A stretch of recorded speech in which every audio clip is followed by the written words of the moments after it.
Next season of The Flash will focus on Nora Allen and the fallout from her time-traveling adventures. We hit full speed with the cast and crew to find out what's in store for the expanding Flash family this fall. We're kind of picking up with the shell shock news of finding out our daughter's in town. There's some apprehension, a little skepticism, because we've been, lied to a couple times about who somebody is. But there's kind of a feeling that we know it's our daughter. We just kind of, our gut tells us this really is her. And so it's kind of awesome and fun, and just to spend time with her and see that we've got this cool, amazing speedster daughter. So yeah, it's going to be thrown into parenthood, I guess. It's all about family this season. I think the theme is legacy. We have to deal with Nora showing up on our doorstep. She says there's a big mistake that she's made, and we're gonna kind of deal with how that impacts the family and also Team Flash, why she's here, what mistakes she made, how big of trouble she's in.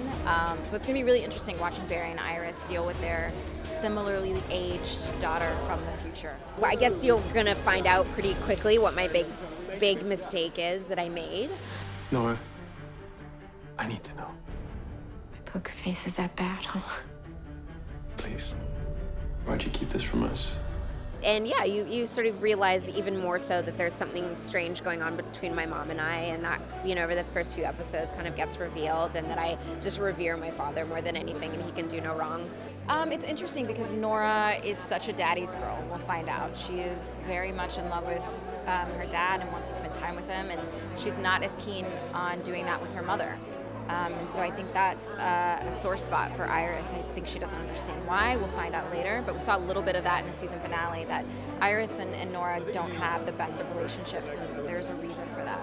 Barry's storyline with Nora and the scenes that they have together, I really like them. I think they're really well written. They have a lot of heart behind them. And I think that's actually been my favorite part of reading the script so far. Cisco is getting drunk. Anybody need a refill? Just me? He got drunk, but he didn't know that Nora Allen was going to come through the door. So now that Nora Allen's come through the door and she has a particular set of problems that Team Flash needs to address, Cisco finds himself in a precarious place given that he's drunk. Premiere, you're going to see him settling back into being alive.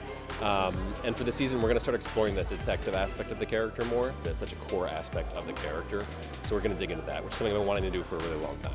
We're going to see a little bit of what's going on with Caitlin, but I think it's more over the next few episodes that we'll see, her storyline unfold as she tries to learn a little bit more about how Killer Frost came to be. So, brand new baby. Not knowing whether or not her powers are sticking around once she had the baby. We're just going to keep throwing these wells out until we get one right. That's sort of our MO. We're just going to keep doing it until we do one of them right.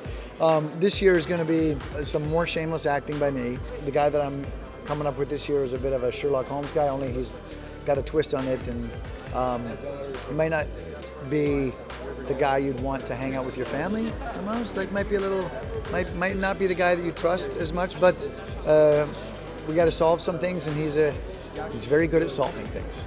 We see early in the season, we see Barry use a power that he has had for a while on a much grander scale. We see him do something with his powers that we've never seen him do before, but it is a power that he's had for a while, but he's kind of evolving with it. Conceptually, it was a big challenge for us it's easy when you're like, oh, she can do X, Y, Z. But to visualize this for the audience is going to be a challenge, and I think it's going to be a cool way to show speedster abilities. It's a scary big bad non-speedster, so I think it's going to be cool. I think the villain's going to be really, really exciting. I think people are, it's different, and I think that's going to be really cool to see play out.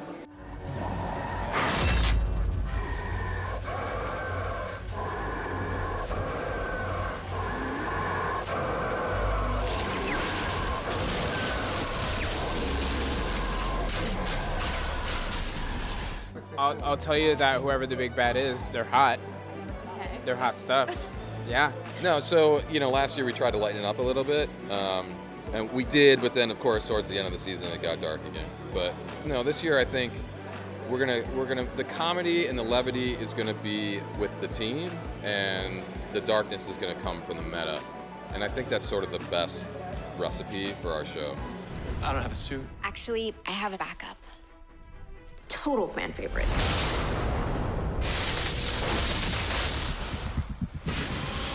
That's all for this episode, but if you missed our daily Comic-Con coverage from San Diego, you can catch all of it right now on the DC YouTube channel. See you next time.